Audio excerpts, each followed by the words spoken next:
Écoute, Chloé, bienvenue sur le podcast. Salut. Je suis très contente de te retrouver. Moi aussi. Est-ce que tu pourrais peut-être te présenter pour les personnes qui ne te connaissent pas comme tu le souhaites? Et puis après, on parlera du coup du rapport au corps et à la nourriture. Ouais, tout ce qu'on s'est dit. Moi, c'est Chloé. Qu'est-ce que je peux bien vous dire à mon sujet? Je suis entrepreneur depuis maintenant plusieurs années, puisque j'ai commencé en 2017. J'ai commencé à entreprendre dans l'univers du fitness, du sport, du rapport au corps, mais pas sous l'aspect sensualité et libération du corps, plutôt sous l'aspect vraiment nutrition, fitness, dépassement de soi. Et puis petit à petit, j'ai fait shifter mon message et ce que j'avais envie de proposer pour l'orienter vraiment plus spécifiquement pour les femmes, plus spécifiquement dans tout ce qui était épanouissement. Je suis passée par l'univers un peu développement personnel, spiritualité, etc. Et aujourd'hui, je pense que c'est un peu difficile de mettre un mot dessus, mais en tout cas, ça reste autour de l'épanouissement, de la libération de soi. J'essaye d'aborder en fait tous les sujets moi, qui me font du bien. J'ai écrit 2 livres, j'ai un podcast.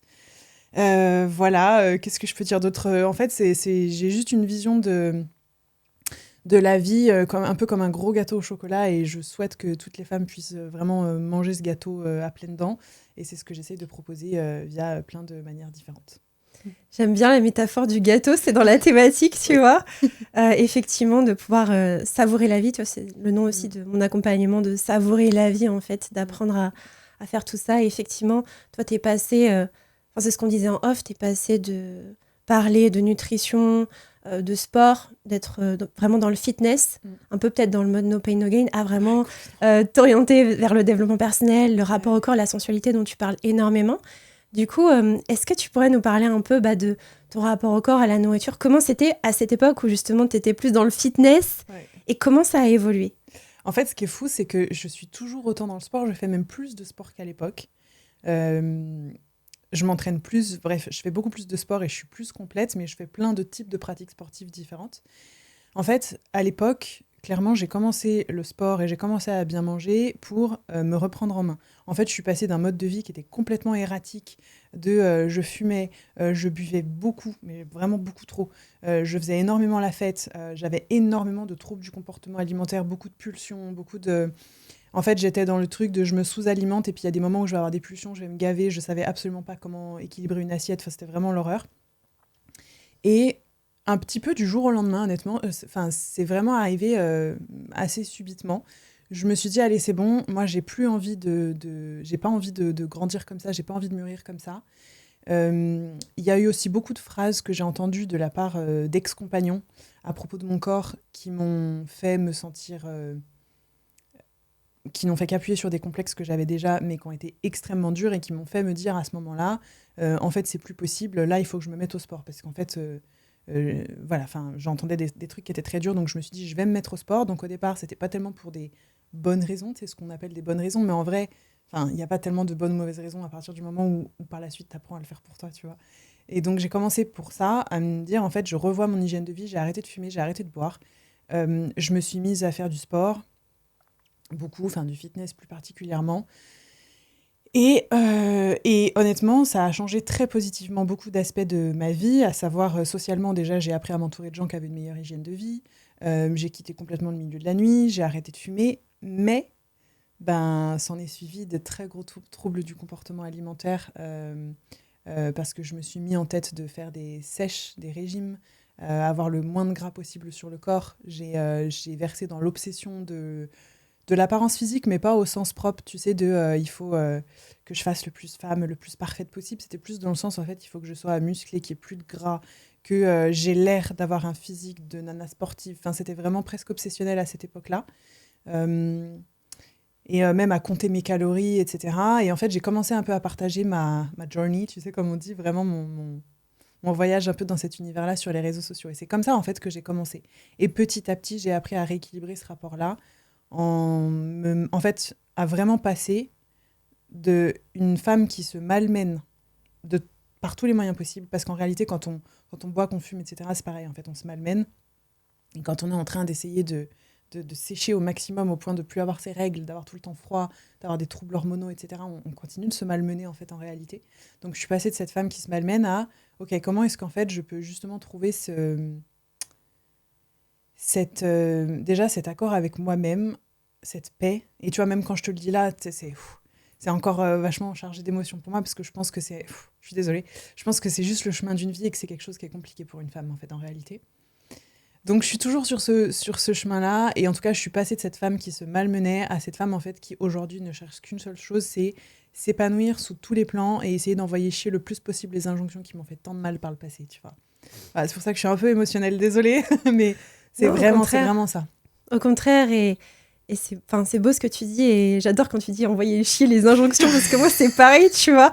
Quand j'entends, tu vois, des commentaires sur le corps des femmes, ou même, moi, des injonctions auxquelles on est soumise, je me dis, mais c'est fou, en fait, ça n'a aucun sens. Et tout comme toi, j'aime bien remettre un petit peu en question les choses. Enfin, tu vois, juste un petit exemple, moi, je me rase pas les jambes. Et c'est OK, en fait, parce que je me dis, ben, finalement, pourquoi, en fait, de remettre en question tout ça. Et donc, quand tu dis, ben, envoyer chier toutes ces injonctions, déjà, il faut les identifier parce qu'il y a beaucoup de gens qui ne se rendent pas forcément compte. Et surtout, je trouvais intéressant quand tu as dit de passer de la femme qui se malmène. En fait, avant, tu te malmenais déjà, finalement, sous une forme. Ouais. Et puis après, tu es passé sous une autre forme où tu pensais que c'était sain. Ouais. Parce que c'est ce qu'on entend beaucoup, tu sais. Voilà, il faut manger le moins possible, faire plein de sport. Ce qui, en soi, c'est une bonne chose, tu vois, d'avoir cette intention-là. Ouais, ça dépend encore une fois comment tu le fais. Et ouais, si c'est respectueux de ton organisme et de ton système nerveux et de ton cycle et de ta féminité et de tout ça. Ouais. Complètement. Ok, donc ouais, t'es passé vraiment de... Tu pensais bien faire, en tout cas tu pensais que c'était plus sain, mais ça l'était pas. Et merci de partager un peu les symptômes pour que peut-être les gens là qui nous écoutent se retrouvent que si on perd ses règles, si on pense tout le temps à la nourriture, si on veut tout le temps être la plus sèche possible, en fait ce n'est pas sain. Mais c'est beaucoup véhiculé sur les réseaux, même des corps de femmes où on les voit hyper sèches, etc., hyper fit, mais on ne sait pas ce qui se cache en arrière-plan. Et il y en a en fait, il y en a dont c'est le métabolisme. Je prends l'exemple de ma sœur qui a toujours été très très mince, très très sèche, qui en a aussi tout autant complexé parce qu'elle a entendu plein d'autres choses, plein d'autres injonctions à la féminité, etc. En fait, on sera jamais tranquille. Il y a une chose qu'il faut comprendre, c'est qu'en tant que femme, on sera jamais tranquille. Notre corps sera tout le temps commenté, jugé, critiqué. Ça sera jamais assez, ça sera toujours trop. Et c'est invivable. Donc en fait, la seule issue de secours, c'est de se rendre compte qu'on ne pourra jamais correspondre à ce qu'on attend de nous, et donc autant ne même plus essayer, en fait. C'est juste autant s'en extirper le plus possible. Ça, pour moi, ça a été un gros déclic. Exactement comme tu l'as dit tout à l'heure, en fait, déjà, le premier pas, c'est de se rendre compte des injonctions qui nous pèsent dessus. C'est hyper difficile. Et parce qu'en fait, tu sais, c'est comme le fait de se raser les jambes. Bah, moi, c'est pareil, tu vois, il y a quelques années, j'ai fait le laser sur l'intégralité du corps.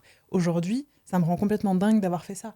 Je me dis, mais tu te rends compte ? Enfin, tu te rends compte de m'ôter les poils du corps parce que j'étais persuadée que c'était pas ce que j'avais envie de le faire, alors que non. J'étais persuadée que c'était ce qu'il fallait faire parce qu'on m'a appris que c'est ce qu'il fallait faire, tu vois. C'est un peu la même chose par rapport au sport, par rapport à la sécheresse, aux formes, aux seins, aux fesses, à toutes ces choses-là. En fait, c'est difficile de se rendre compte qu'on fait pas les choses juste parce qu'on en a envie ou juste pour nous, mais qu'en fait, c'est des conditionnements. C'est des choses qui nous ont été enseignées, qu'on voit partout, des messages répétés, des allusions, une éducation, peut-être un héritage familial. C'est pas simple. Tu vois, moi, je parle d'héritage familial parce que j'ai toujours vu ma mère au régime. Je l'ai toujours vue au régime. Et je l'ai toujours vue se trouver grosse, alors qu'elle n'a jamais été grosse, tu vois, ma maman. Et puis t'imagines quand t'es petite fille et que tu trouves que ta maman est trop belle, et j'ai des images d'elle où elle était juste sublime. Et je lui disais, et elle me disait qu'elle se trouvait trop grosse, il fallait qu'elle perde des fesses, tu vois. Mais ça, c'est des trucs qui, moi, plus tard, me sont restés tellement profondément ancrés dans la tête qu'à partir du moment où je suis devenue pubère, je me suis dit qu'il fallait que je me mette au régime. Tu vois, c'est des trucs... C'est difficile de se rendre compte que c'est pas juste pour nous qu'on le fait et parce qu'on a envie de se sentir mieux.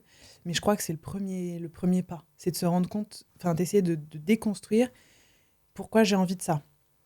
Pourquoi je veux faire ça. Ok, qui m'a dit que c'était comme ça qu'il fallait faire ? Qui m'a dit ? Pourquoi ? En quoi c'est mieux ? Par rapport à quoi ? C'est toujours essayer de douter un peu de ce dont on est persuadé. C'est pas facile, surtout avec le corps. Complètement, surtout quand on baigne dans des milieux éducatifs, que ce soit tu vois, avec ta mère. Toi, tu avais une image complètement différente d'elle, mais en fait, elle t'a un peu transmis ça sans le vouloir, parce qu'elle a fait du mieux qu'elle pouvait. Bah, oui. Elle pensait que c'était bien de faire comme ça, et il y a encore tellement de femmes qui pensent que être au régime, faire attention à sa ligne de façon un peu drastique et tyrannique, c'est ce qu'il faut faire. Que toi, forcément, ça t'a affecté. Et bon nombre de femmes aujourd'hui, c'est ça en fait. Il y a un idéal, tu sais, de corps, et même je dirais même de façon d'être, de façon de faire dans la vie. Toi qui as une vie aussi particulière, tu vois, à Bali, atypique, parce que tu l'as choisi, tu as remis en question plein de choses, en fait, et tu t'es demandé qu'est-ce que tu voulais.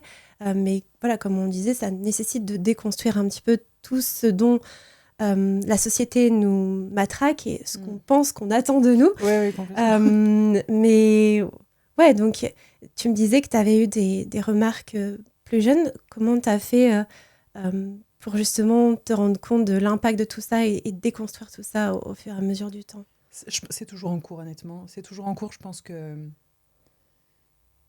pense que c'est une connerie de dire qu'en fait, on n'en a plus rien à faire du regard des autres. Déjà, je crois pas en ça particulièrement, mais je pense aussi qu'en fait, en tant que femme, c'est le travail d'une vie d'apprendre à se réapproprier son corps. Pour moi, je suis convaincue que c'est le travail d'une vie.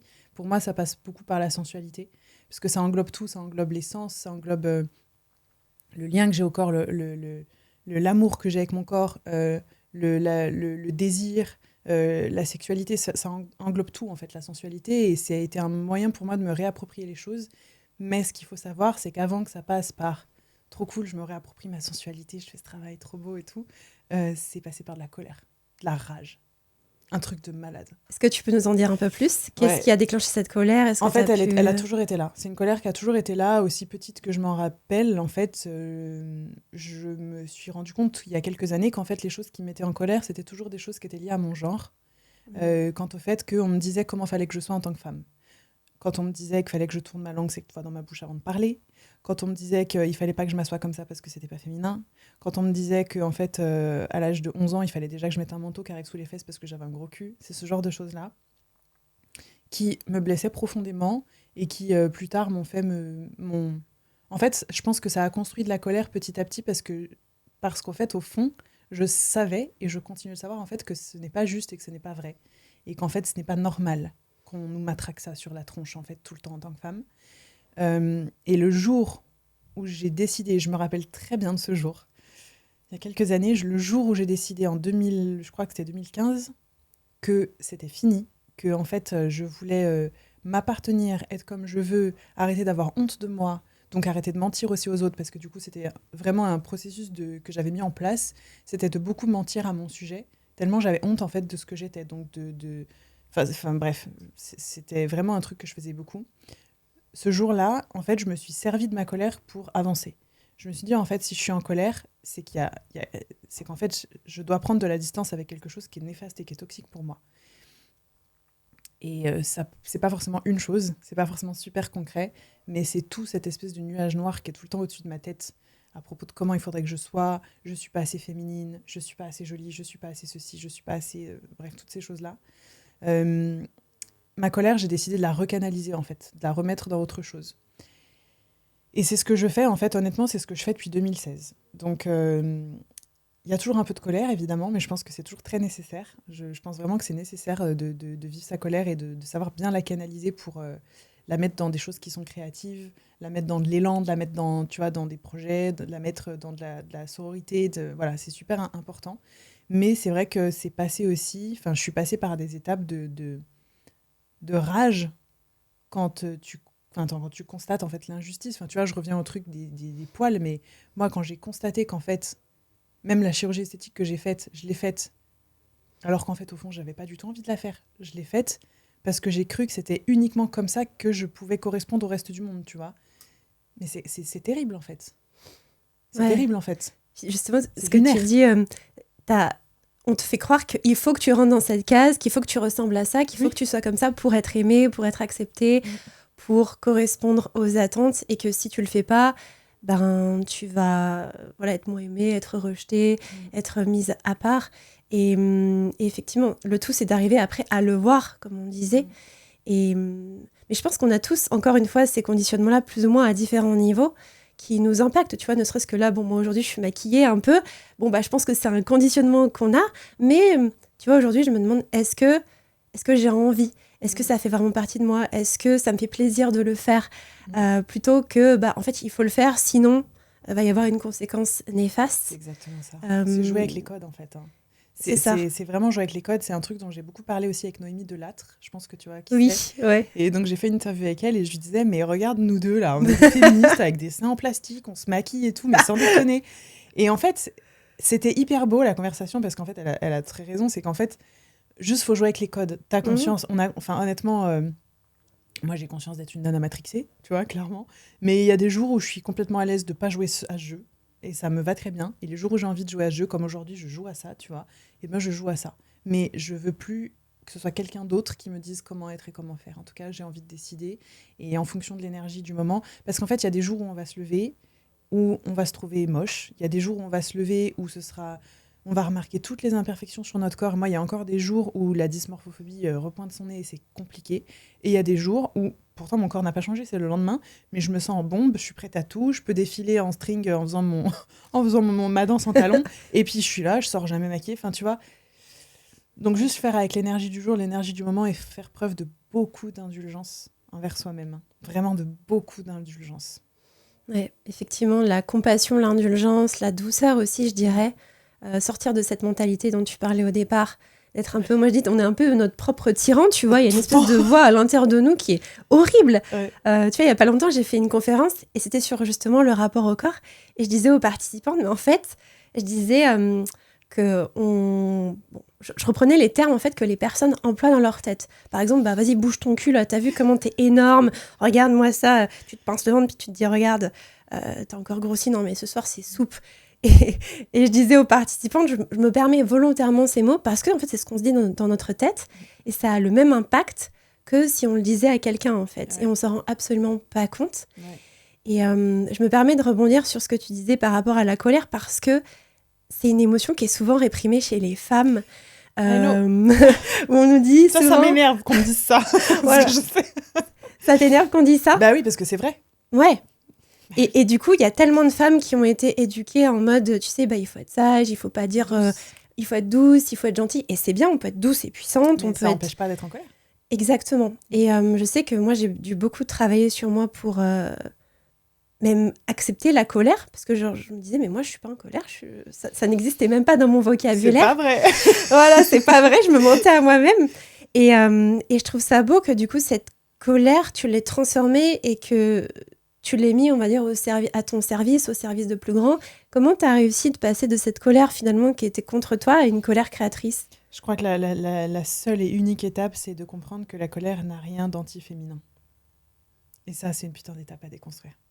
En fait, la colère, c'est une émotion qui est extrêmement saine, qui nous permet de prendre des distances avec les choses qui sont pas bonnes pour nous sur le moment.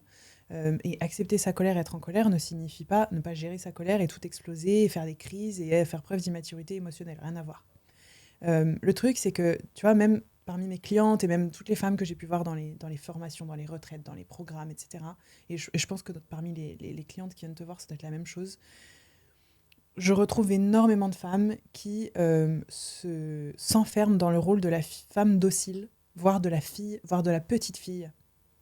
Je vois encore des femmes qui, à 30 ans, parlent comme si elles étaient des petites filles, comme ça. C'est des rôles qui sont appris.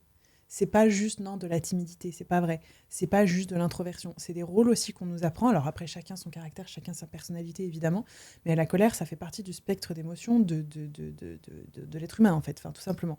Le truc, c'est qu'il y a un enseignement général qui fait partie quand même du système patriarcal, qui est que, en tant que femme, pour être femme, féminine en tout cas, il faut quand même correspondre à une forme de docilité, de douceur, de gentillesse, comme tu l'as dit, de compassion, évidemment. Et il y a en plus de ça une forme de... au-delà de la docilité, il faudrait correspondre à une forme de complaisance, en fait. D'être une femme qui fait des compromis, qui sait prendre sur elle, qui s'énerve pas pour rien. Voilà, donc c'est assez intéressant. On revient un peu à ce paradoxe de... on peut pas... Une femme n'est pas digne de confiance parce qu'en fait, elle a beaucoup d'émotions, tu vois. Elles sont pas rationnelles et par contre, à partir du moment où on exprime un peu nos émotions, on va nous traiter d'hystériques, tu vois. L'hystérie, c'est un gros sujet aussi. Enfin, c'est hyper intéressant. Il y a plein de livres et des reportages aussi là-dessus. C'est très intéressant. En fait, c'est tout ce processus à déconstruire de comprendre que la colère, déjà, c'est pas un gros mot, que ce n'est pas genré. La colère n'est absolument pas genrée. euh, c'est une femme en colère, c'est quelque chose qui fait peur, parce que c'est quelque chose qui fait souvent bouger les lignes, en fait. Si on est assise là à faire le job qu'on a envie de faire dans notre vie, à parler de tout ça et tous ces sujets, c'est aussi parce qu'il y a des femmes en colère qui ont changé le cours de l'histoire, tu vois. Et moi, c'est vraiment passé par là, par cette étape de me rendre compte qu'en fait, c'est pas parce que j'étais en colère que j'étais pas féminine. C'est pas parce que j'étais en colère qu'on ne pourrait pas m'aimer. C'est pas parce que j'étais en colère que j'étais pas aussi quelqu'un de très doux et de très sensible. Et je suis totalement les deux. Et plus que tout, cette colère, ça peut être un moteur qu'on mette dans quelque chose. Il y a beaucoup d'injonctions dans l'univers un peu du dev perso, de en fait, ton moteur, ça doit être que l'amour tout le temps. Ton moteur, ça doit être uniquement l'amour, la bienveillance, etc. Moi, aujourd'hui, si j'avais essayé de construire la même chose avec de l'amour et de la bienveillance, autant dire que j'aurais rien fait dans ma vie. Tout est parti d'un sentiment de colère, et donc c'est pas juste j'ai la rage donc je fais quelque chose, c'est que tout est parti d'un constat d'une injustice dans le monde qui me met en colère. Et donc vu que ça ne me convient pas, au lieu de rester inactive et dans cette complaisance avec ma colère, je décide que non, c'est pas possible et ma colère, je veux m'en servir pour trouver des solutions et en proposer. Donc quand j'entends des discours qui me plaisent pas à propos des femmes, ça me met en colère, et du coup je décide de moi apporter ma version des choses et mon opinion à propos de ces choses, et par exemple de créer un atelier, tu vois, pour porter sa voix. Ça va être ce genre de choses-là.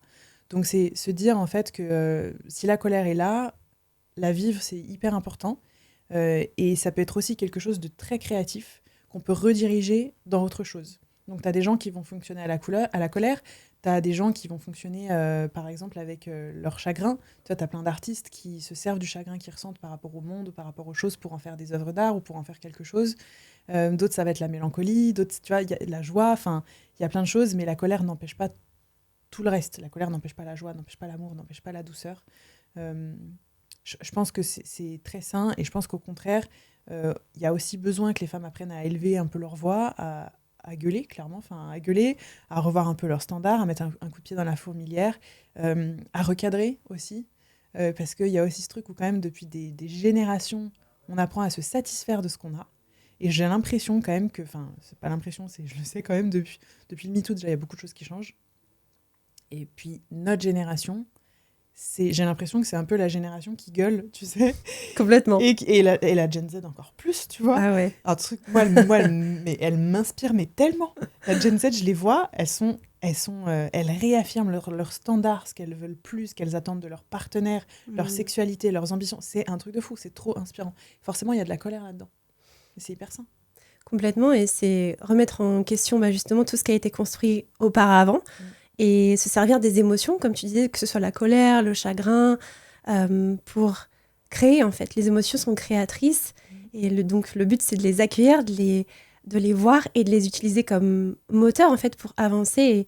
Et j'adore quand tu dis finalement que, bah oui, on crée pas tout avec de l'amour, avec de la bienveillance, et que toutes les émotions ont leur place, parce que pareil, on entend aussi parfois des discours de bah, y a des bonnes et des mauvaises émotions. Bon, déjà, moi, dans mon état d'esprit, il n'y a pas de bon ou de mauvais.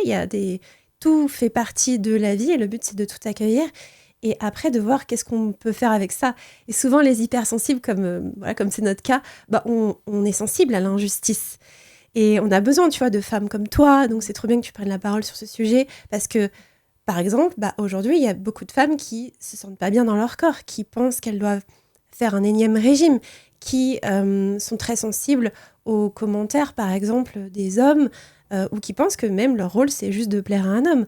Et donc, c'est de remettre tout ça en question pour dire, bah, comme tu dis, non, reprenez votre pouvoir. Déjà, vous voyez que vous avez un pouvoir de dingue, vous, les femmes, et reprenez-le, et montrez la voie, en fait. Je pense que ça, c'est super, super important. Ouais, je suis complètement d'accord, et c'est surtout... déjà, on est toutes dans le même bateau. Franchement, on peut dire ce qu'on veut, on est toutes dans le même bateau. Et je pense qu'il ne faut surtout pas se culpabiliser par rapport à où on en est sur notre cheminement. Moi, j'ai été aussi la grosse pick-me de base qui voulait juste plaire aux hommes. Hein. Enfin, clairement, tu vois, j'ai compris il y a quelques années. Ah oui, putain, je suis comme ça. Une part de toi est comme ça. Je pense qu'une part de nous est comme ça. Et en fait, c'est pas grave. Juste, c'est pas grave. Donc, c'est respirer un coup, pas se mettre trop de pression, ne pas trop culpabiliser.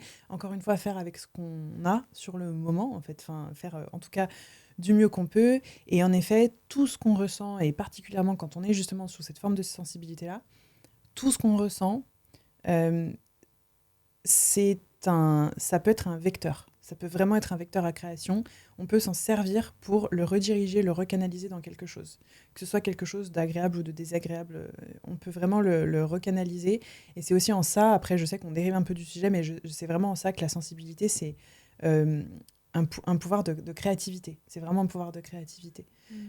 Et honnêtement, je suis pas assez calée sur le sujet et j'ai pas de data là-dessus, mais peut-être toi, ça pourrait être intéressant que tu nous le dises. Je pense que parmi les personnes qui ont le plus de TCA, on doit beaucoup retrouver de personnes très sensibles, d'hypersensibles, de neuro-A, qui savent pas forcément comment gérer ce qui se passe à l'intérieur tellement il y a une intensité émotionnelle. Et on nous dit qu'il faut tout garder, qu'il faut rien exprimer, qu'il faut pas être en colère. Donc ça ressort d'un autre côté. C'est comme le ballon de plage qui est gonflé à bloc, que tu essaies d'appuyer, qui est sous l'eau. Et à un moment donné, il va ressortir, tu vois. Donc c'est un peu ça. Je sais pas ce que t'en penses, mais j'ai l'impression que c'est quand même ça.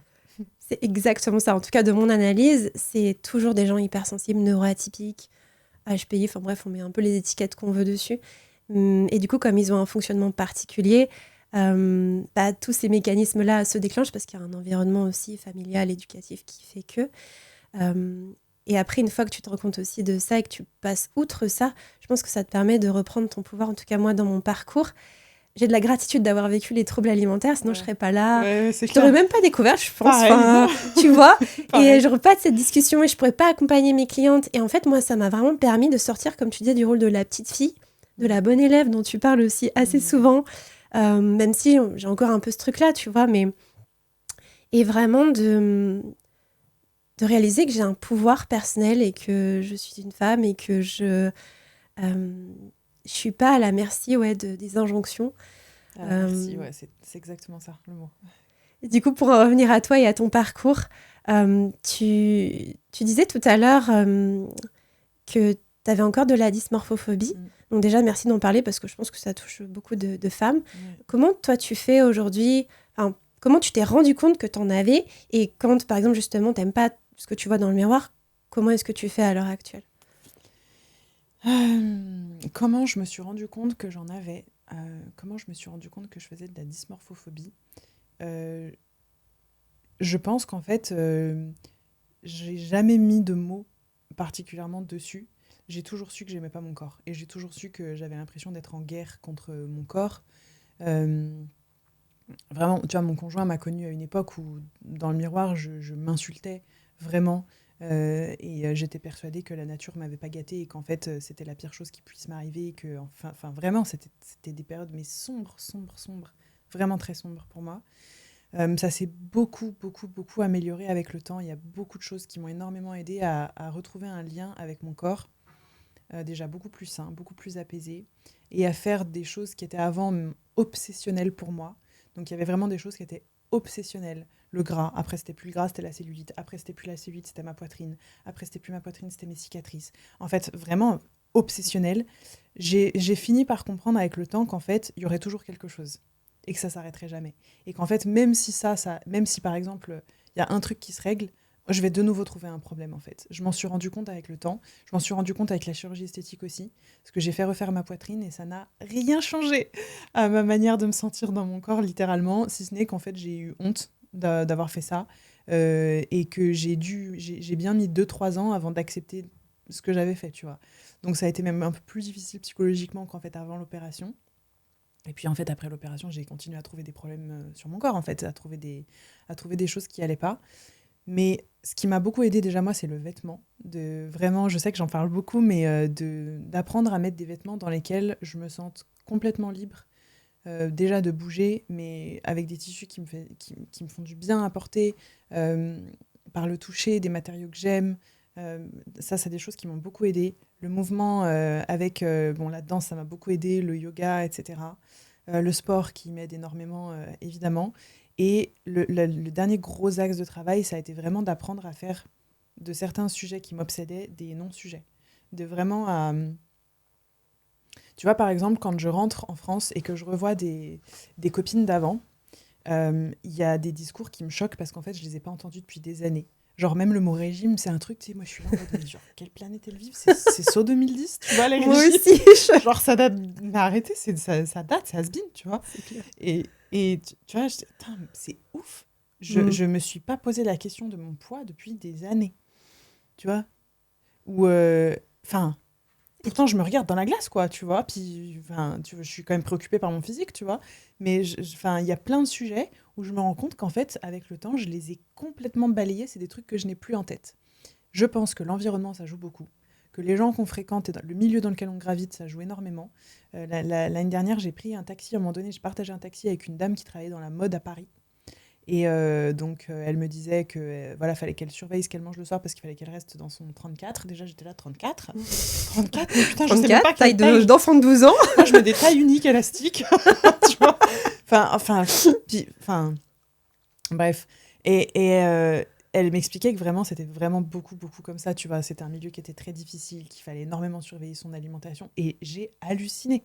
Je me suis dit, mais c'est encore comme ça pour de vrai en France ? Et j'ai halluciné. Et en fait, c'est moi qui est complètement déconnectée. Mais je pense que du coup, le milieu joue. Ce qu'on consomme sur les réseaux sociaux joue tellement, mais tellement. Un truc de fou. Tous les médias qu'on consomme et ce qu'on écoute, ça joue. Donc, si on est obsédé par un sujet et qu'on consomme que ça, mais ça va juste nous mettre encore plus dans la merde. Les personnes dont on s'inspire aussi, je crois que c'est hyper difficile pour les femmes d'avoir des modèles. Tu vois, par exemple, moi, c'est un truc dont j'ai pas mal parlé. J'ai pas mal eu de difficultés à trouver des modèles de femmes qui ont un peu plus que mon âge, qui n'ont pas d'enfants comme moi, qui veulent pas en avoir, qui ont des cheveux blancs et qui les embrassent, qui les acceptent, qui sont chefs d'entreprise. Enfin, tu vois, c'est voilà, faut les trouver. Il y en a plein, mais je pense que c'est important d'en trouver en tout cas pour pouvoir vraiment s'identifier et ne pas se sentir seule. Donc c'est hyper important d'avoir des mentors, des figures d'inspiration, comme les personnes qui vont te suivre aussi. Pour déjà pas se sentir seule, c'est un côté très rassurant et de se dire voilà, en fait, ok, bon, je suis pas toute seule à débroussailler la jungle au couteau à beurre, j'ai un chemin qui est à peu près quand même un peu débroussaillé, c'est un combat qui existe déjà, voilà, il y a des solutions, donc il y a vraiment un processus d'identification qui est super important. Ça, c'est des choses qui m'ont beaucoup, beaucoup aidée. Et puis, me rendre compte aussi que c'est très triste, mais me rendre compte qu'en fait, les projections de beaucoup d'hommes sur le corps de la femme étaient extrêmement problématiques. Et oui, ça signifie que beaucoup d'hommes sont problématiques. Ça, c'était très dur à accepter aussi. Mais qu'on peut aussi réinventer le jeu, quoi, tu vois. On peut réinventer le truc. J'ai vraiment de la chance d'avoir un conjoint qui m'a toujours soutenue là-dedans et qui m'a beaucoup aidée dans mon rapport au corps. Et j'ai beaucoup de chance parce que je reçois des messages tous les jours de femmes qui ont des conjoints qui sont pas forcément dans cette vibe. Et je préfère pas leur donner mon avis parce que si j'ai pas envie d'interférer dans leur vie de couple, mais ouais. C'est pas ça dont elles ont besoin. Complètement, et ça rejoint ce que tu dis au sujet de l'entourage, qu'avoir un entourage qui est bienveillant, qui voit pas justement la femme juste comme une apparence, comme un corps, comme un objet, effectivement, mais comme un être beaucoup plus profond. Souvent, tu vois, là, ça me vient, un truc que je partage à mes clientes, c'est, imagine, tu as un paquet de yaourts, t'en as un, il a un magnifique packaging, et tu goûtes le yaourt, et en fait, il est dégueulasse, tu vois, le yaourt. Et puis à côté, t'en as un, il a un packaging pas ouf, mais tu goûtes le yaourt, et il est hyper bon. Qu'est-ce que tu fais ? Et puis, du coup, mes clientes, elles me disent, en fait, je rachète celui qui n'a pas le packaging de dingue parce que ce qui compte, c'est le goût. Et bon, c'est une métaphore pour expliquer qu'on est des êtres beaucoup plus profonds que juste une apparence. Et la société est extrêmement basée sur l'apparence. Comme tu disais, là, la nana sur Paris. Moi aussi, ça fait peu de temps que je suis sur Paris. Et mon conjoint, il est dans le milieu artistique. Okay. Et en fait, il me raconte des trucs. Et comme toi, moi, j'ai halluciné parce que moi, comme toi, je me suis mise un peu dans ma bulle. Et je me dis, mais quoi ? Mais il y a des gens, ils pensent encore comme ça. Ouais. Mais ça existe vraiment dans ce monde. Ouais. Et je me suis dit, mais je sais pas, je suis pas branchée sur le bon monde. Ouais. Mais si, au contraire. Ouais. Mais du coup, ça doit être super chaud quand t'es dans ce milieu, quoi. Exactement. Et c'est réalisé que c'est pour ça qu'il y a beaucoup de femmes qui voient des top modèles ou des femmes dans le milieu de la mode, mais c'est un milieu qui est très difficile, où il y a aussi beaucoup de troubles du comportement alimentaire, on va pas se le cacher. Et que les femmes, elles se sentent aussi vides à l'intérieur, parce que c'est ça ce qui se passe quand on en souffre. Je pense que ça a aussi été ton cas, où t'es vide. Moi, je me rappelle, j'avais pas envie de me lever. Tous les matins, c'était une lutte. Comme toi, je trouvais toujours des défauts à mon corps, parce que j'avais une espèce de perfectionnisme obsessionnel exacerbé. Et je voyais que ça, j'arrivais pas à me connecter à plus profond. Donc, Ouais. c'est super puissant les mots que tu emploies, même le côté un peu obsessionnel. Si j'avais Ouais, ce bah, côté-là, c'est que c'est pas sain. mais c'est ça aussi, hein. Après, avec la dysmorphophobie, c'est ça. Enfin, il y a des obsessions, en fait, qui se mettent en Ouais. place. Même l'obsession de manger. Moi, c'était genre mon monde tournait autour de la nourriture. Je Mm. sais que tu connais ça avec les troubles du Ah oui. comportement alimentaire, mais c'est une horreur, en fait. J'étais presque en train d'agencer mon planning et tout autour de la nourriture. Enfin, c'était vraiment une obsession. Euh, Hyper difficile à vivre, ça. Enfin, hyper difficile. Mais la dysmorphophobie est toujours là, alors que j'ai plus du tout de TCA. Plus du tout. Enfin, c'est même plus un sujet, je m'en suis rendu compte il y a pas très longtemps en discutant avec une copine qui, elle, en a. La dysmorphophobie est toujours un peu là. Et il y a des matins où ça va pas. Je pense que c'est important de le dire. Il y a des matins où ça va pas. Bah, les matins où ça va pas, c'est le red flag qui me dit ok, là, go gentle, tu vas doucement avec toi-même. Tu mets des vêtements confortables et amples si tu as envie. Tu vois, il faut que tu te sentes bien. Le but, c'est que tu te sentes bien. Faut pas essayer de se forcer à se sentir bien, mais c'est de faire avec ce que tu as, de quoi tu as besoin aujourd'hui. Voilà. Et c'est. Ouais, il y a des jours où c'est comme ça. C'est souvent un peu dans le syndrome prémenstruel, tu sais. Et puis le truc, c'est que dans ces moments-là, il faut aller prendre l'air. Il faut aller prendre l'air, il faut faire des choses qui nous font du bien. Surtout pas rester avec les pensées qui moulinent à l'intérieur, parce que sinon tu commences à te poser des questions et des trucs. Enfin, tu peux partir très très loin dans du très très sombre. Donc c'est juste, voilà, prendre l'air. Ouais, parfois, moi, je conseille de danser, de Ouais, chanter, de faire une activité exactement. créative pour ne pas se concentrer sur ce qui va, tu vois, poser problème. Exactement. Euh, Encore une fois, je parle de moi, mais moi, à l'époque, c'était... je voyais mon ventre qui était gonflé, par exemple, et ça me plaisait pas. Et je focalisais là-dessus, je prenais des photos, je me comparais à mes anciennes photos, et Ouais. ça renforçait, comme tu dis, le Obsessionnel. moulinage Ouais, des pensées. Et en fait, il faut sortir de tout ça. surtout, ouais. Après, je pense que c'est complètement normal aussi de parfois ne pas aimer ce qu'on voit dans le miroir, ça le Oui, oui, fait bah, à tout le complètement. monde. Mais effectivement, déjà, voilà, merci de partager que c'est encore là pour toi. Mm. Moi, tu vois, c'est plus là, c'est-à-dire qu'aujourd'hui, Ok, des fois, j'aime pas ce que je vois dans le miroir. Là, tu vois, aujourd'hui, j'ai un espèce de bouton sur le front. Et en fait, je me suis dit, bon, bah, je m'en fous, en fait. J'accepte que mon apparence fluctue, que mon corps fluctue. Même chose, je suis pas pour comment dire, les trucs anti-rides, les trucs comme ça, où je me dis, en fait, c'est naturel. On va Ouais. tous vieillir, on est tous dans le même bateau et c'est accepter Mm. notre humanité. Et aujourd'hui, la société, elle veut lutter, elle veut aussi faire Mm. penser à la femme qu'elle doit rester d'une certaine Ouais. manière, elle doit être un peu figée. On n'est pas des pancartes, hein, on n'est pas Pas des objets, on n'est pas encore une des fois, objets, hein. voilà.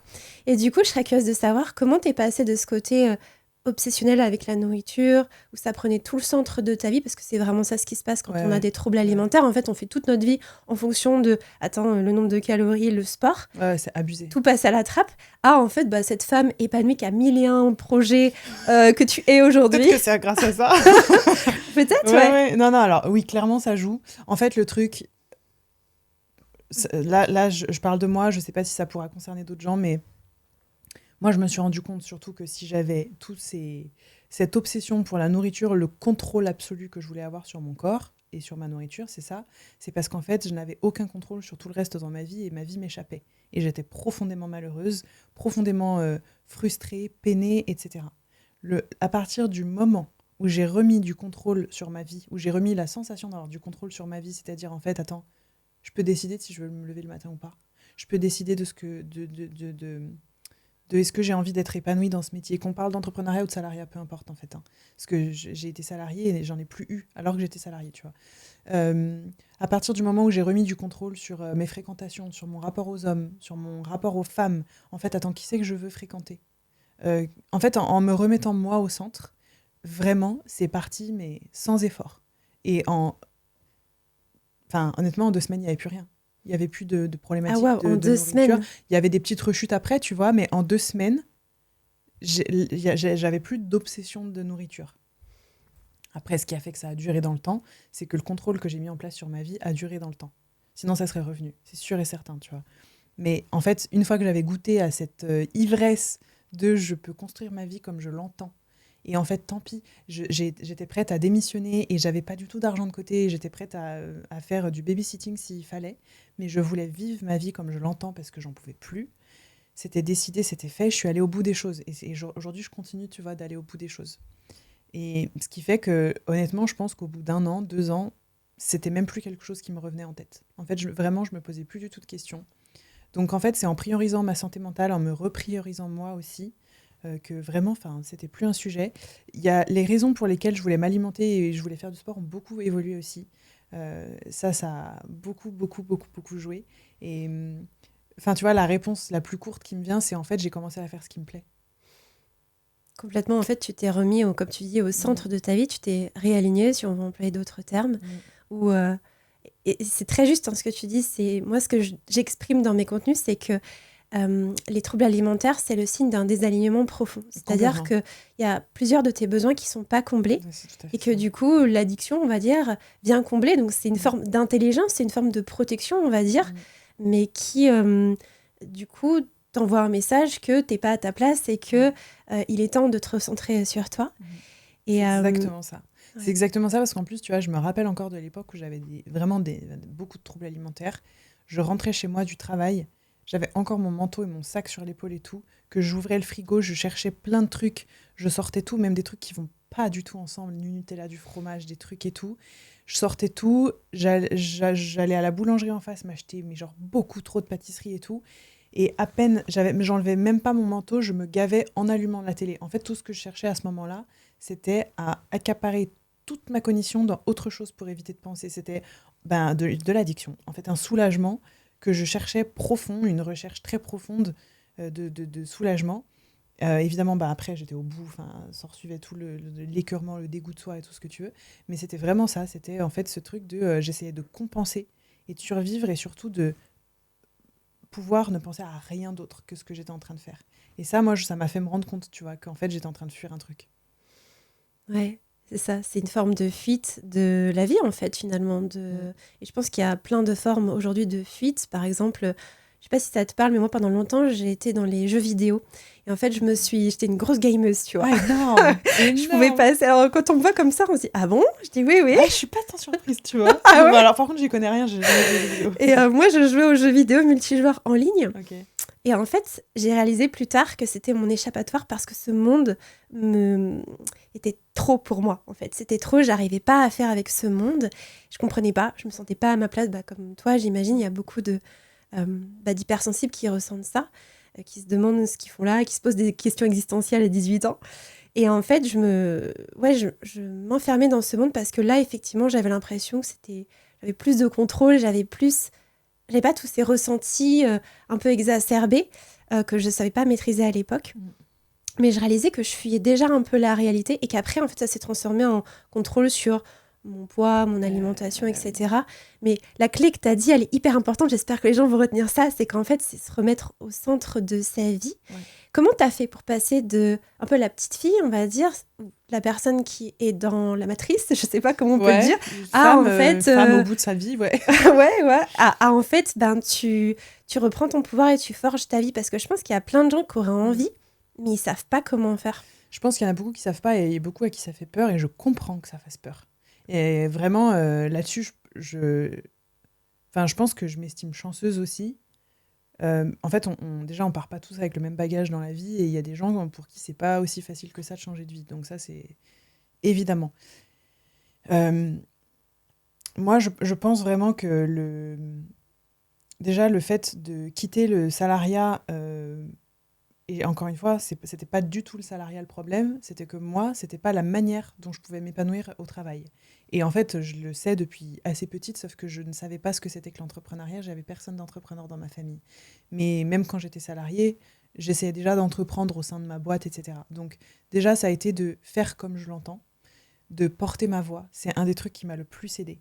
Et en fait, on croit souvent que les réseaux sociaux, c'est un truc qui est très superficiel. Mais honnêtement, moi, ça a été une forme de thérapie, en plus de la thérapie à côté. Ça a été... c'est salvateur. Parce qu'en fait, ça me fait exister dans le monde comme je veux. Comme je veux, c'est moi qui décide, c'est pas les étiquettes que vous me mettez dessus, ou vous me dites que de toute façon je suis pas assez féminine, et qu'il faut que je ressemble à ci, que je ressemble à ça, et que de toute façon Chloé elle est comme ci, elle est comme ça. Ben tiens, tu vois, Chloé Bloom, C'est un peu ça, tu vois. J'adore. Avec Chloé Bloom, c'est ma revanche sur la vie. Et Non, mais c'est vrai.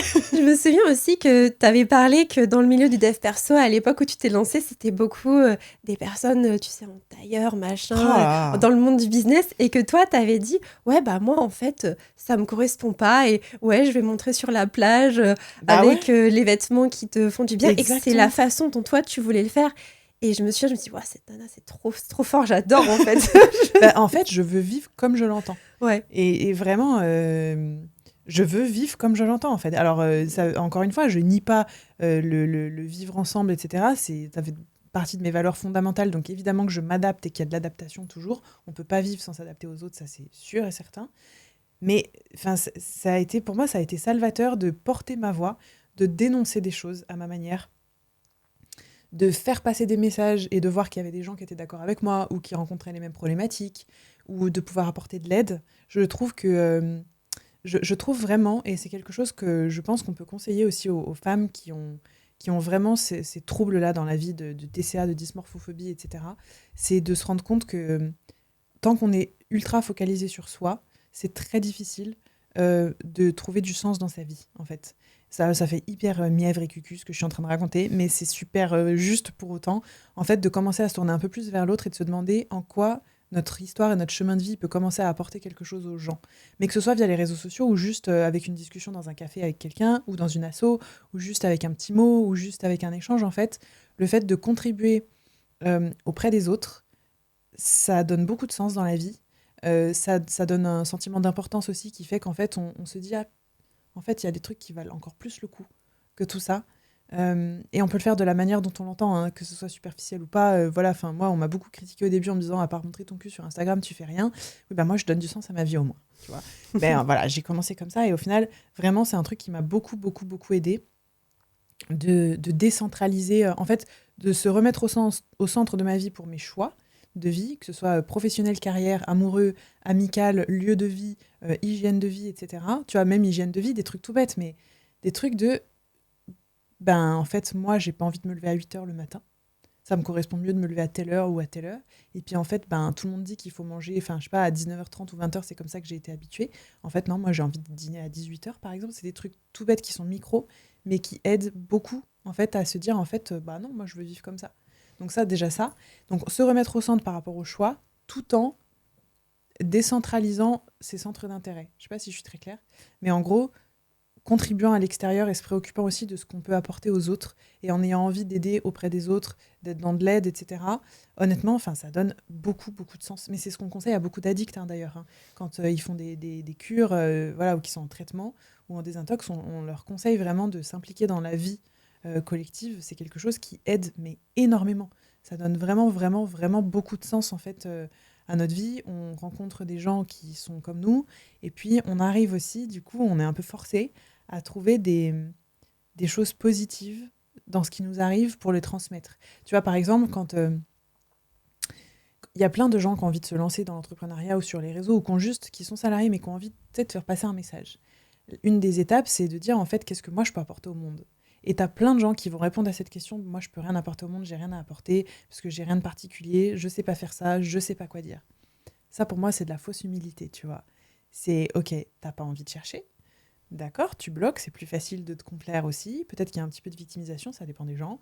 Peut-être que c'est de la peur, il y a des blocages, peut-être qu'il y a de la panique. Mais en réalité, force-toi et trouve un truc. Il y a forcément quelque chose. Il y a toujours quelque chose. Et quand tu commences à trouver ce que tu peux faire passer aux autres, que tu vois que ça fait du bien aux autres, que tu as des remerciements, que tu as des échanges, que tu as des témoignages, après, pour moi, tu es sur un tremplin qui fait que ça devient tellement plus important que tous les problèmes en fait qui s'accumulent autour de toi, tu vois, depuis un moment. Tellement, je suis tellement d'accord avec tout C'est ce vrai. que tu dis. Bah, bien sûr, puis ça résonne avec mon propre parcours, encore une fois, de pourquoi est-ce que j'ai décidé de prendre la voix sur ce sujet. Parce que pour moi, c'était beaucoup plus important de prendre la parole sur ce sujet qui était, à l'époque où j'en parlais, encore tabou. Maintenant, il y a de plus en plus de gens qui en parlent et c'est super. Je me suis dit, je m'en fous de ce qu'on pense de moi. Tout ce que je veux, c'est aider les gens, en fait. Et je sais que on n'est jamais arrivé, j'ai encore des choses à apprendre, mais le peu qui m'a aidé moi va forcément aider d'autres personnes. C'est sûr. Et je me focalisais là-dessus et ça m'a tellement aidé à me décentrer de oui, bon bah voilà, là j'ai un bourrelet et so what, en fait, qu'est-ce qu'on s'en fout Ouais, dans l'univers, à l'échelle de l'univers, qu'est-ce que ça va faire en fait. ouais. Et comme tu dis, c'est très juste, c'est en fait se décentrer de soi, mais réaliser que euh, on a un pouvoir et qu'on a quelque chose à transmettre et que tout un chacun a quelque chose. Et je pense que parfois, il y a des gens, ils ne le voient pas tout de suite, ils ont besoin de se faire aider, qu'on leur pose des questions, Ouais, parce que bien c'est pas sûr. un processus facile. J'ai beaucoup Ouais. de clients qui me disent, mais en fait, coaching avec toi, c'est génial, hein, c'est transformateur, mais qu'est-ce que c'est pas facile. Tu vois. Et je dis, Il y a je des gens sais, qui disent ça, ouais. et je leur dis, t'es courageuse, parce qu'il y a plein de gens qui font pas ce process. Et là, en fait, ce que tu fais, c'est que tu te reconnectes à toi, à la vie, et ça a un effet domino juste Mais oui. incroyable. Oui. Et en vrai, je profite de cet échange pour te remercier parce que tu as grandement contribué à ça. Je me Merci. revois encore quand je souffrais de troubles alimentaires. Moi, je faisais des tonnes de pas dans les parcs, tu sais, Ah pour ouais. brûler des Ouais, calories. ouais. Et je lisais tes posts Instagram. Et je me disais dans ma tête, waouh, je sais pas, un jour, moi aussi, je ferais ça, tu vois. Et voilà. Et voilà, la C'est trop bien. manifestation. C'est trop Et bien. en fait, voilà, pour dire que oui, on a tous quelque chose à raconter, on peut tous s'aider d'une certaine manière. Déjà, ne serait-ce qu'avec un sourire, on peut changer la vie d'une Ouais. personne, enfin la journée d'une personne. Donc, Mm. il y a forcément des histoires qu'on peut mettre au service de l'humanité. Et je pense qu'on parlait des générations. Les prochaines générations, c'est ça, je pense qu'elles sont beaucoup Ah plus oui. tournées vers, grâce au réseau d'ailleurs, tu disais, Ouais. prendre la parole. Effectivement, pour moi, les réseaux sociaux, ça n'a rien de superficiel. Au Mm, contraire, alors, il y a du bon et du moins bon, effectivement, comme dans tout. Hein, de toute mm, façon, c'est l'utilisation qu'on en fait qui est déterminante. Mais au contraire, souvent, les gens qui prennent la parole aussi, c'est parce qu'ils vivent une forme d'injustice, qu'il y a souvent voilà, mm. une émotion Bah, derrière, bien sûr. et que ça permet de grandir, de s'élever soi et d'élever les autres. Et Ça oui, fait bouger les lignes. Ouais, ouais. donc oui, c'est une clé de guérison ultra puissante que tu viens de donner, quoi, Mm.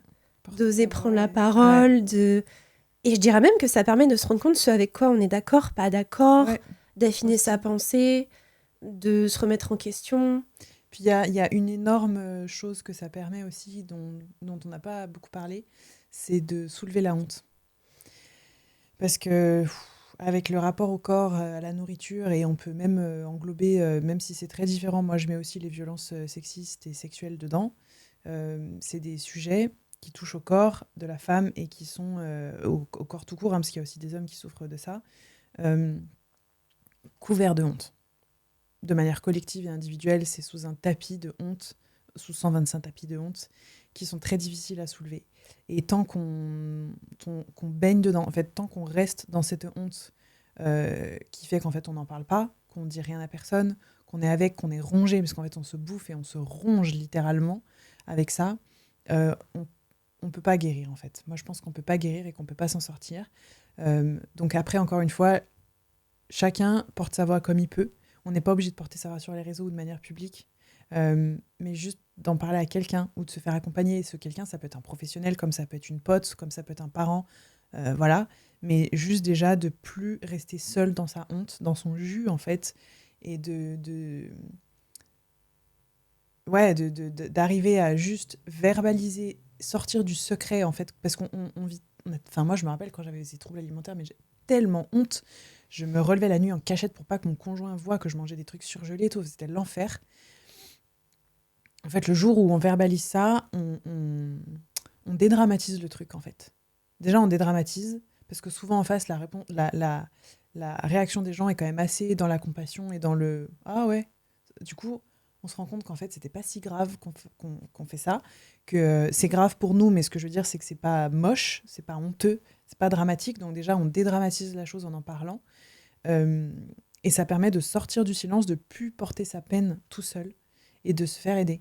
Enfin, je trouve que enfin, en tout cas, moi, c'est comme ça que je l'ai vécu, que ce soit pour les violences sexistes et sexuelles, que ce soit pour la bouffe, que ce soit pour le rapport au corps, que ce soit pour le rapport au conjoint, que le rapport entre femmes. Le corps, c'est un truc particulier et la honte, ça se vit vraiment, vraiment dans le corps, quoi. La honte, c'est un truc qui fige, qui cuit le corps, qui fait qu'on n'arrive pas à se mettre en colère.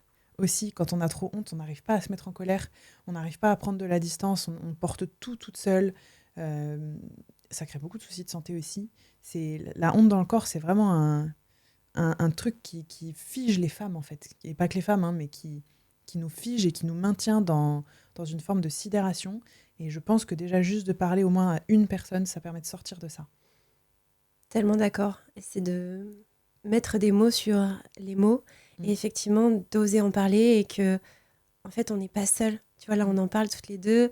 Les gens qui nous écoutent, vous n'êtes pas seuls. Voilà, vous n'êtes pas seuls, vous n'êtes pas anormal, vous n'êtes pas bizarre, vous ne manquez pas de volonté. Ça aussi, c'est du gros bullshit par rapport aux troubles alimentaires qu'on entend beaucoup. Et effectivement, pour moi, c'est la première étape, d'oser en parler. Et souvent, ces personnes-là, tu me diras si ça te parle, mais voilà, on leur a appris à être sage, à pas prendre trop de place, à se taire, à tout garder à l'intérieur. Tu sais, il y a aussi l'archétype de la femme un peu forte qui gère tout, qui porte tout, qui se débrouille, Moi, qui j'étais dit complètement jamais, là-dedans. voilà, qui dit jamais quand ça va pas. Et en fait, toi, ça a été ton conjoint, du coup, à qui t'en as parlé en premier? Non. Je me rappelle plus à qui j'en ai parlé en premier, mais je pense que ça devait être sur mes réseaux sociaux. Et c'est marrant parce que du coup, mon conjoint apprend des trucs sur les réseaux sociaux. Ah, d'accord. Mais en vrai, je vis beaucoup de trucs. Enfin, moi, dès que j'ai conscientisé un truc, j'ai envie de le partager parce que dès que c'est conscientisé, hop, ça fait plus partie de moi, c'est guéri.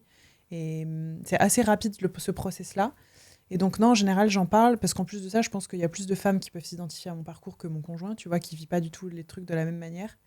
Et que effectivement, moi, je vais être plus. Mon conjoint, il va être plus dans l'archétype de l'enfant sage à qui on a appris à être docile, etc., et gentil. Et moi, je suis beaucoup plus dans l'archétype de cette femme forte qui doit tout porter, jamais dire quand ça va pas, jamais être fatiguée, jamais échouer, toujours être dans la perfection. C'est toujours le cas aujourd'hui et c'est encore un truc pour lequel je me surveille et je me fais suivre encore, tu vois, en thérapie, parce que sinon, je sais que le burn-out, j'y recours très vite, tu vois. Donc, il faut toujours que je fasse quand même attention à ça. Mais c'était aussi pour ça que j'avais ces troubles-là à l'époque, en fait. C'était non, je gère, t'inquiète, mais un trouble du comportement derrière, quoi. Ouais, c'est ce côté contrôle, en fait. Tu vois, d'essayer de gérer, de contrôler quelque chose. Gère. Tu peux encaisser, vas-y, envoie la sauce, en vaut plus. Ouais, alors qu'en fait, ouais, pas du tout. Tu t'autodétruis quand t'es dans ces troubles-là. Donc, ok, donc c'est intéressant de voir qu'en fait, tu t'es ouverte, ça a été la première étape. Ouais. T'as été en thérapie aussi pour ce sujet-là? Non, pas du tout. Okay. Non, vraiment, enfin... Non, vraiment, mais pas du tout. La thérapie, en plus, c'est très récent et c'est pas du tout sur ces sujets-là.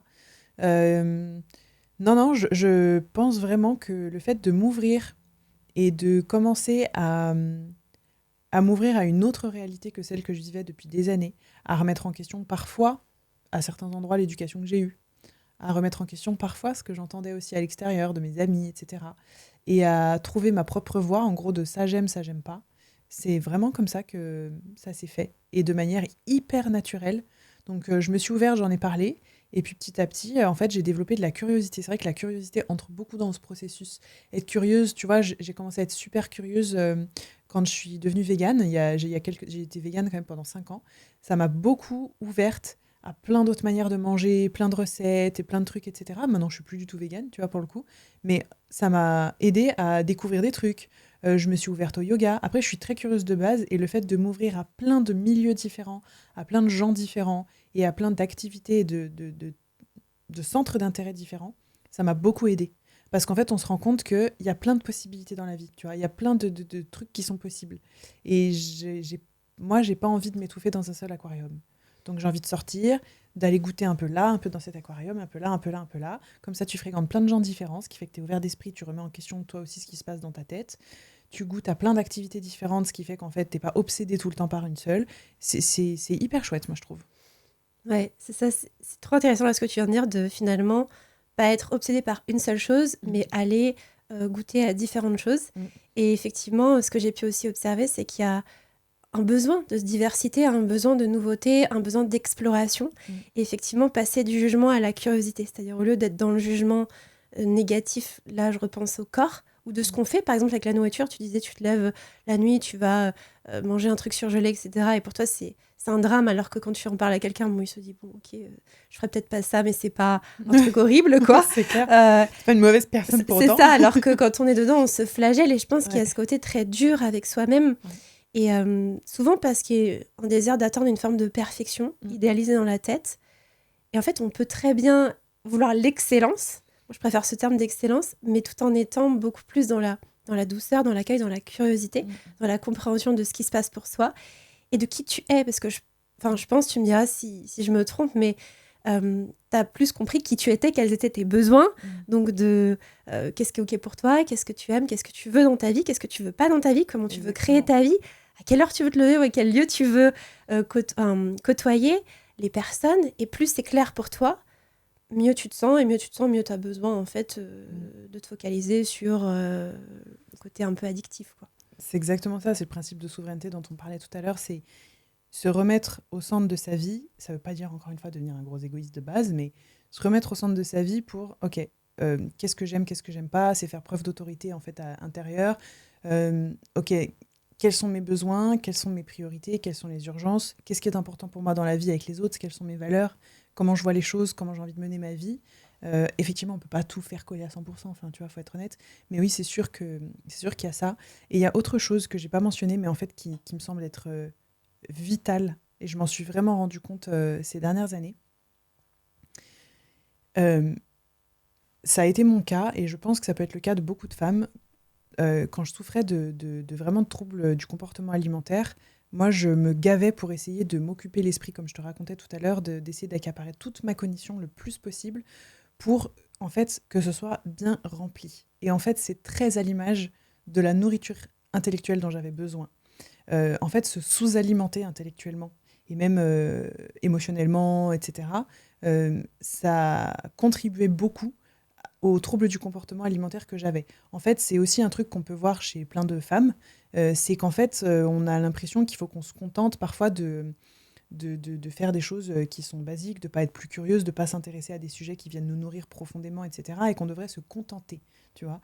Et il y a beaucoup de femmes qui se sous-alimentent d'un point de vue intellectuel, c'est-à-dire qu'ils ne vont pas s'intéresser aux choses pour lesquelles elles pourraient avoir de la curiosité, qui ne vont pas aller consommer plus, par exemple, certains bouquins, certaines conversations qui peuvent être très intéressantes. Comme si, tu sais, il fallait qu'on reste sur des sujets qui étaient un petit peu en surface ou un peu légers en tant que femme, alors que non, en fait, les femmes sont très profondes, très curieuses, ont envie de s'intéresser à plein de trucs. Nous aussi, on a envie de prendre part à des discussions de fous. Alors effectivement, on est en 2025, les choses ont changé, évidemment. C'est sûr que si tu regardes à l'époque, les femmes n'avaient même pas le droit de prendre part aux discussions qui étaient intéressantes, ni d'accès à la lecture, ni rien. Il fallait se contenter de parler de ragots et de trucs comme ça. C'est sûr que c'est plus du tout le cas, en tout cas en France. Mais il y a quand même énormément de femmes qui se sous-alimentent intellectuellement et qui, en fait, sont très ambitieuses au fond d'elles et ne suivent absolument pas leurs ambitions, qui ont envie d'aller creuser des sujets profonds et qui vont pas les creuser, qui ont un besoin d'être beaucoup plus nourries et d'être beaucoup plus stimulées et qui ne le respectent pas non plus. Et ça, tu sais quoi, moi je le vois vraiment, en fait ça se reflète sur le sexe et sur l'alimentation. Vraiment un truc de fou. Il y a beaucoup de femmes qui ont besoin d'être beaucoup plus comblées intellectuellement, physiquement, sexuellement et par le plaisir, qui vont essayer du coup de compenser ailleurs, en fait. C'est vraiment un gros sujet. Et donc ça, moi, c'est un truc qui m'a énormément aidée, c'est de suivre mes passions. De suivre mes passions, en fait. Je suis une nana qui est à 1000 à l'heure, je sais qu'on me critique beaucoup là-dessus aussi, mais c'est aussi qui je suis. Et en fait, le fait d'arriver à suivre mon propre rythme et de respecter mon propre rythme, qui n'était pas de ralentir, mais qui était plutôt d'accepter d'accélérer, c'était vraiment ça, ça m'a tellement débloquée, en fait, parce que je me sens tellement plus nourrie. On revient à ce gros gâteau au chocolat. En fait, je mange mieux avec ma tête, donc en fait, j'ai plus envie de manger. Tu vois ce que je veux dire ? Complètement. C'est fou. C'est remettre du plaisir, je dirais, dans sa vie. Et souvent, il y a une notion, tu parlais de honte, et il y a aussi une notion autour de la honte, tu vois, du corps, de la femme, de la sexualité aussi d'ailleurs, de prendre du plaisir dans sa vie, de prendre du plaisir dans sa sexualité. Et effectivement, c'est de remettre ce plaisir, en fait, comme tu dis, toi, tu dis suivre tes passions. C'est exactement ça. C'est du coup, tu as trouvé ce plaisir, ce goût à la vie ailleurs que dans la nourriture.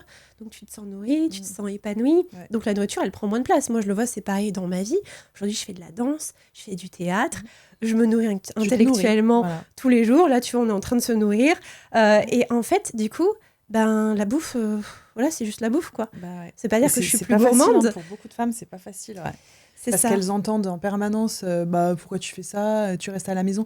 Combien de femmes au foyer vivent ça, ces troubles avec l'alimentation, mais parce qu'elles se sentent mourir intellectuellement et qu'elles se sentent pas nourries. Et moi, je pense à ma maman, tu vois. Dans ces cas-là, il y a tellement de femmes en fait qui sont dans cette situation où en fait dès qu'elles ont envie de s'intéresser à quelque chose ou qu'elles veulent plus, on leur dit que pourquoi tu voudrais ça, en fait, reste à ta place, tu vois. Il y a aussi ça, même au niveau des métiers, de la vie professionnelle, c'est pareil, les ambitions d'une femme, ça peut être un peu compliqué. Donc oui, ça joue. Et quand on arrive à remettre tout doucement, par des moyens qui nous sont accessibles, comme tu vois, comme tu dis, avec la danse, le théâtre et tout, plus ça comble, ça nourrit. Et voilà. Et donc, le travail à faire, c'est d'arriver à s'autoriser ça aussi. S'autoriser à vouloir plus, à se nourrir plus, à mettre plus ou à vouloir moins aussi, parce que ça peut être aussi le côté inverse tout à fait. Voilà, s'autoriser en tout cas à réagencer, réorganiser un petit peu ce qui vient nous nourrir ou ce qui vient nous apaiser. C'est une des priorités. Oui, c'est apprendre à se comprendre finalement qu'est-ce qui t'énergise, qu'est-ce qui te met en joie, qu'est-ce qui te draine. Là où tu te dis il faut, je dois, ou là tu es en train de forcer et tu n'es clairement pas sur la bonne piste, on va dire, avec des choses que tu ferais naturellement et qui te font du bien. Et ça nécessite quand même, je dirais, pas mal d'introspection. Parce que si tu écoutes un petit peu voilà, la société ou même tu disais ton entourage qui n'est pas forcément éduqué à ça, bah, tu peux rester coincé en fait. C'est assez facile de rester coincé. Oui, oui, bah oui. Puis il y a des gens qui restent coincés, oui. Il y a des gens qui restent coincés là-dedans, en effet, mais tout n'est pas une question de volonté, mais ça part quand même de l'envie de goûter à autre chose. En fait, je dis ça parce qu'il y a beaucoup de gens qui n'ont même pas envie, si tu veux, de creuser un sujet ou qui n'ont même pas envie d'introspecter. Et sans l'envie, c'est très compliqué, en fait, parce que l'étincelle, le point de départ, en fait, ça doit partir de soi. Et de comprendre qu'il n'y a personne qui va venir nous extirper du truc et nous sauver. Mais après, tout le chemin, on n'a pas besoin de le faire seul, en fait. Il faut déjà qu'il y ait une petite envie ou un petit désir ou une petite flamèche de ok, ça me convient plus, j'ai envie d'autre chose. Voilà, déjà juste ça, c'est bien. Ouais. Déjà juste ça peut suffire. Complètement. Et on va doucement terminer, mais j'aimerais juste parler un petit peu de ton rapport à ton corps, parce que là, tu nous as donné vraiment les clés qui t'ont aidé à vraiment sortir d'un rapport troublé à la nourriture, de vraiment se remettre au centre de sa vie et de suivre ses passions, si je peux résumer ça comme ça. Tout à fait, ouais. Et par rapport à ton corps, comment tu as fait pour ne plus être dans cette obsession? Par exemple, tu disais, voilà, le moins de gras possible, être toujours plus sèche, etc. Qu'est-ce qui t'a permis de switcher et d'être plus en paix? Honnêtement, la même chose. La même chose, encore une fois, l'ouverture d'esprit, la curiosité, déconstruire énormément ce que c'était que la féminité, déconstruire ce que c'était qu'être une femme, pour trouver ma manière d'être, me construire à travers mon propre regard, beaucoup moins celui de l'homme ou celui de l'autre, me réapproprier ma sexualité, me réapproprier mes ambitions, me réapproprier le mouvement, sortir de la honte aussi beaucoup. La danse m'a énormément aidée là-dessus, à ne plus avoir honte de mon corps. En fait, ouais, le sport et la danse m'ont énormément aidée là-dessus, le yoga aussi, en fait tout ce qui est mouvement. Après, tout ce que je fais dans la vie, moi, ça passe beaucoup par le corps. Mon hypersensibilité, elle est vraiment au niveau du corps. Et tout passe énormément par le corps, en fait. Et toutes les prises de conscience que j'ai, elles passent par le corps. Donc, tous les moyens que j'ai de m'en sortir passent par le corps aussi. Ce qui fait que ça va pas, je vais chercher à bouger, ou je vais me toucher, ou je vais me masser, ou je vais revoir le vêtement, ou je vais revoir la posture, ou je vais chercher à gagner en souplesse, ou tout passe par le corps. Donc que ce soit comment j'ai appris à réguler mon système nerveux parce que ça allait pas et que quand on a des troubles du comportement alimentaire, en général, le système nerveux est flingué. Donc ça passe par aussi le corps qu'on va apprendre à faire tout ça, que ce soit apprendre à respirer, à bouger, à s'étirer, à gagner en mobilité, en force. Voilà, c'est un petit peu tout ça. Comment on va s'habiller, ça reste toujours le corps. Comment on va se nourrir, c'est le corps. Comment on va se toucher, comment on va se faire toucher, c'est le corps aussi. Et ça reste un travail de longue haleine. Mais j'essaie de réfléchir, en fait, les grandes étapes de par quoi c'est passé ces dernières années. Je pense qu'en premier lieu, ça a vraiment été le mouvement et découvrir du mouvement pour mon corps et pas pour l'esthétique. Tu vois, de commencer à bouger vraiment pour ce que je ressentais. Qu'est-ce que je ressens dans mon corps? Et c'est le yoga, quand j'ai commencé le yoga, ça m'a beaucoup fait ça. Et ça a complètement modifié ma pratique de la musculation, ma pratique de la danse, de la natation, de tous les sports que je fais. Après, il y a eu l'alimentation, je suis ultra gourmande et en fait, je me suis juste acceptée d'être comme ça, hyper gourmande et en fait, j'aime trop être comme ça. Parce qu'en fait, ma gourmandise est à l'image de ma gourmandise dans la vie. Je suis une nana qui adore manger. Moi, je veux bouffer la vie à pleines dents, je veux bouffer les gens, je veux bouffer ce que j'aime, je veux bouffer de la nourriture, c'est vrai, et en fait, je suis trop comme ça. Et en vrai, c'est trop à l'image de qui je suis, donc c'est pas grave, ça me fait rire, tu vois, en fait. En vrai, si j'étais pas aussi gourmande, je ferais pas tout ce que je fais dans la vie, tu vois. Et pour moi, c'est vraiment, la nourriture, c'est la vie, et la vie, c'est de la nourriture aussi, donc voilà. Donc il y a eu tout ça, et il y a eu aussi beaucoup de m'entourer de femmes qui, elle, avait un rapport au corps qui était sain et un rapport entre femmes qui était sain. Ça, c'est un truc qui m'a beaucoup aidée. Parce que le rapport entre femmes, c'était pour moi très compliqué, et encore plus avec les difficultés que j'avais de rapport à mon corps, où j'avais vraiment l'impression que c'était pas possible d'avoir des femmes à qui on parlait de nos complexes, de comment on se sentait, parce que soit il y avait de la jalousie, soit il y avait une forme de rivalité, jusqu'à ce que je comprenne qu'en fait non, on est juste toutes dans le même bateau, on souffre juste toutes. Mais du coup, de m'entourer de femmes qui faisaient aussi ce chemin-là, qui se livraient par rapport à leurs blessures, qui avaient vraiment envie d'être dans cette sororité-là, franchement, ça a été game changer pour moi, de m'entourer de femmes, vraiment. Complètement. Et c'est ça, c'est le mot, c'est sororité en tout cas. Et trouver des femmes qui... Je pense qu'on vit tout ça à différents niveaux par rapport au rapport au corps dans la société dans laquelle on vit. Mais effectivement, oser en parler, c'est ce qu'on disait aussi tout à l'heure, oser s'ouvrir, oser avoir des oreilles qui sont dans l'accueil, dans la bienveillance, et pas forcément dans le jugement, dans bah tiens, moi aussi, je vis la même chose. Et je te rejoins tellement par rapport au mouvement, parce que c'est fou, c'est vraiment des schémas qui sont, je pense, assez... qui se répètent. Tu vois, tu parlais du yoga. Moi aussi, ça a été vraiment une pratique qui m'a grandement aidée à... Et la danse aussi, d'ailleurs, c'est pour ça que... Et je pense qu'il y a vraiment ce côté... on te voit aussi souvent danser, tu vois, ce côté sensuel et à ce côté se reconnecter à son corps et voir que le corps est avec nous et pas contre nous, que c'est pas une guerre et que les ressentis, surtout quand on est sensible, ils peuvent être exacerbés, mais ils sont pas là parce que notre corps il est contre nous, mais pour nous envoyer des messages. Et que si on apprend à l'écouter, à prendre le temps de ressentir ce qu'il nous dit, il peut être notre meilleur allié et il peut nous permettre de bouffer la vie, comme tu dis, j'adore, et de voir. Et je pense vraiment que tous les gens qui ont des troubles alimentaires ont cette soif de vivre. Moi, c'est vraiment ce que j'observe. Oui, mais c'est sûr. Ils ont cette gourmandise. Mais oui, mais c'est trop bien d'être gourmand. Ouais, c'est ça, c'est trop bien. Moi, je trouve ça trop cool, en fait, d'aimer manger. C'est génial. Mais t'imagines l'énergie que ça te donne d'être gourmand. Mais moi, en vrai, j'envie tellement pas les gens qui sont pas gourmands. Bah ouais, non, c'est clair. Mais en fait, d'être gourmand dans la vie, ça te donne une niaque. T'as envie de tout bouffer. Bon, bah, du coup, quand c'est pas une assiette, un truc, c'est autre chose. Donc, en fait, tu dévores les choses, tu profites de l'instant, tu trouves de la passion dans ta vie. C'est incroyable d'être comme ça, en vrai. Faut juste arriver à le recanaliser. Pour le moment, tant qu'on est dans des troubles du comportement alimentaire, c'est pas canalisé à l'endroit qui nous épanouit. Mais quand on le recanalise, c'est fabuleux.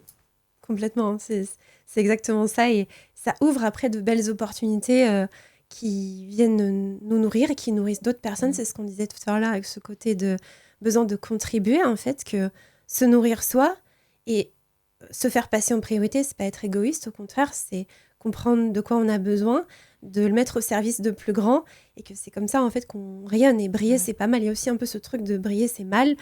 Non, en fait, c'est bien, et tu allumes les lumières des autres si toi-même tu brilles. Et on peut tous briller, il y a de la place pour tout le monde.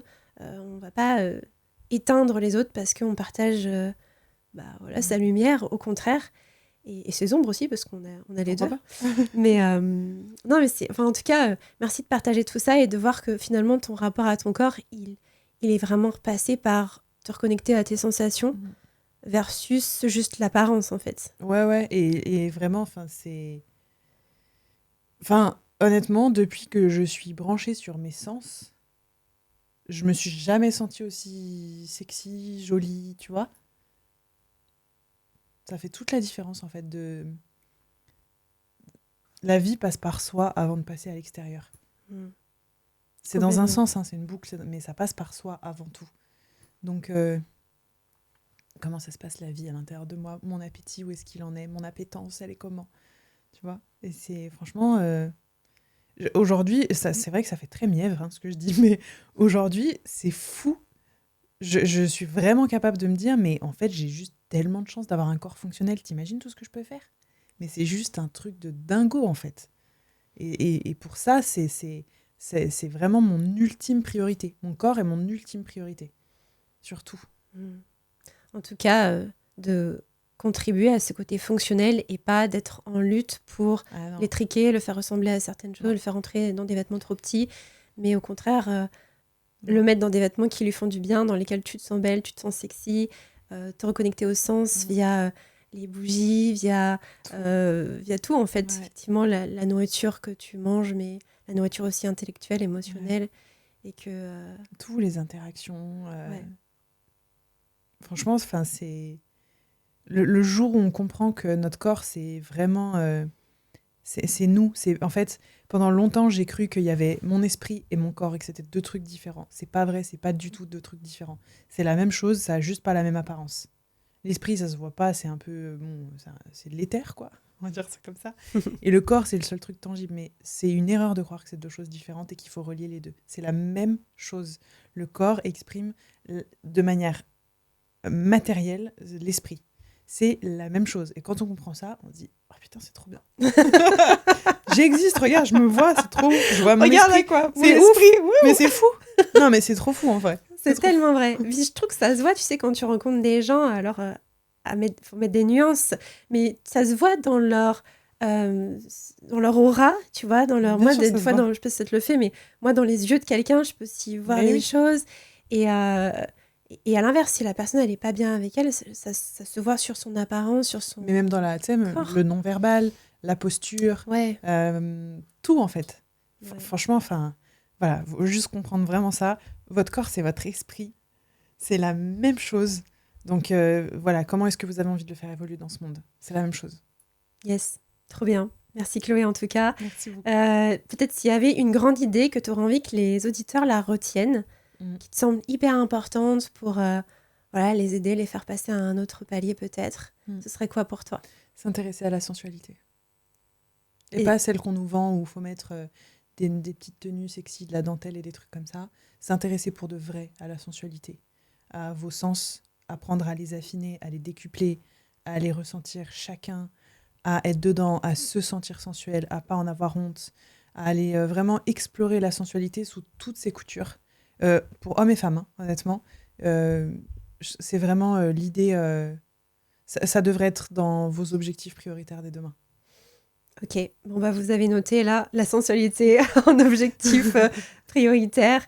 En tout cas, merci beaucoup Chloé pour cet échange. Moi, j'ai vraiment adoré. On aurait pu continuer, mais on va s'arrêter là quand même. Évidemment, les gens peuvent te retrouver sur tes réseaux sociaux. Tu as un podcast, tu as écrit 2 livres, tu es en train de sortir une gamme de thé. Oui. Donc voilà, je laisserai toutes les infos en barre de description si les gens veulent te retrouver. Très bien. Et puis voilà, on vous souhaite une très belle journée. Bonne journée.